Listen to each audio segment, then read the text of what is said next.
केंद्रीय मंत्री मनोहर लाल ने शहरी स्थानीय निकाय विभाग के अधिकारियों के साथ बैठक की और बैठक के बाद उन्होंने कहा कि हरियाणा की ऊर्जा नीति की देश भर में सराहना हो रही है। देखिए रिपोर्ट।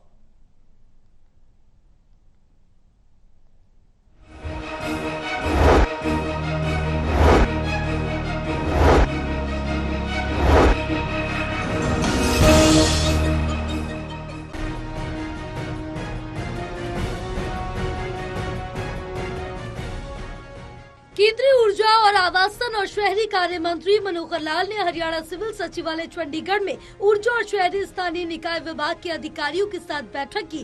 बैठक के बाद उन्होंने कहा कि सभी राज्यों के साथ दोनों विभागों की योजनाओं के संबंध में बैठकें की जा रही है और इसी कड़ी में हरियाणा के साथ बैठकें हुई हैं। दोनों विभागों की चालू परियोजनाओं और नई योजनाओं के संबंध में चर्चा की गई।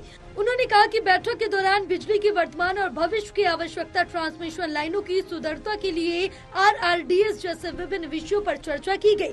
मनोहर लाल ने कहा कि प्रीपेड मीटर योजना के लिए केंद्र सरकार द्वारा ग्रांट दी जाती है। सबसे पहले प्रीपेड मीटर सरकारी कार्यालयों में लगाए जाएंगे। इनकी सफलता मिलने के बाद इसे व्यापक स्तर पर चरणबद्ध तरीके से क्रियान्वित किया जाएगा। उन्होंने कहा कि हरियाणा में आगामी गर्मी के दौरान बिजली की मांग 14,662 मेगावाट रहने की संभावना है, जिसको केंद्र सरकार की ओर से 100% बिजली आपूर्ति करने का भरोसा हरियाणा को दिया। उन्होंने कहा कि सौर ऊर्जा को लेकर भी कई पहलुओं पर बातचीत हुई।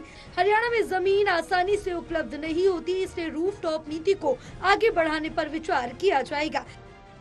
अभी हरियाणा की दोनों मीटिंग्स हुई हैं, जिसमें मुख्य रूप से जो पावर के यानी ऊर्जा के नाते कितनी हमारी आज की आवश्यकता है, कितनी आवश्यकता आगे होगी और उसकी उपलब्धि पावर की स्वयं की अपनी जनरेशन कितनी होगी या बाहर से कितनी आपूर्ति की जरूरत होगी, केंद्र सरकार की ओर से क्या आवश्यकताएं हैं, इन सब पर विचार कर रहे हैं। खास करके जो ट्रांसमिशन लाइंस हैं उसकी सुदृढ़ता के लिए RDSS के जो जितना भी आवश्यकता है उसको हम पूरा कर रहे हैं। जो पहले पैसे दिए गए हैं उसका UC ले रहे हैं और उसमें कोई बाधा है तो उसको बाधा को दूर कर रहे हैं।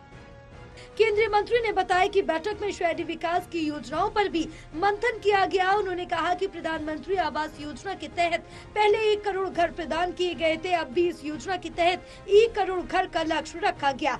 SECC डाटा के अनुसार योग्य लाभार्थियों को लाभ मिलेगा। साथ ही नए लाभार्थियों के लिए सर्वेक्षण करवाया जाएगा ताकि कोई भी पात्र लाभार्थी सरकार की कल्याणकारी योजनाओं का लाभ लेने से वंचित न रह जाए। उन्होंने कहा कि जिन शहरों में पहले से मेट्रो चल रही है वहाँ मेट्रो के विस्तार की सरकार की प्राथमिकता है। हालांकि अम्बाला शहर, अम्बाला छावनी और यमुना नगर, जोगादरी सहित बड़े शहरों में मेट्रो की मांग आई है, इस पर भी विचार किया जाएगा। इसके अलावा शहरी परिवहन को सुदृढ़ करने के लिए PM E-बस सेवा के तहत 450 नई बसें शामिल की जाएंगी। उन्होंने कहा कि हरियाणा में स्वच्छता अभियान में तेजी लाने के निर्देश दिए गए हैं।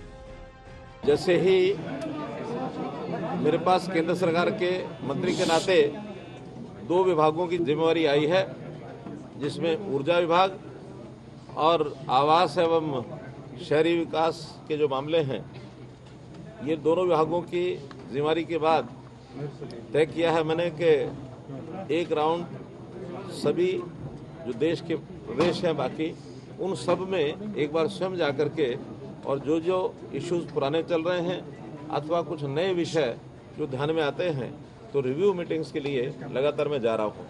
नॉर्थ ईस्ट के 8 प्रांत मैंने कर लिए हैं।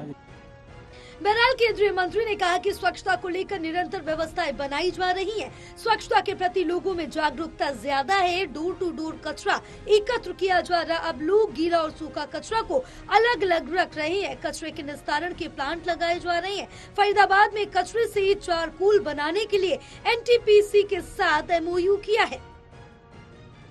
टोटल टीवी के लिए चंडीगढ़ से अनिल कुमार की रिपोर्ट।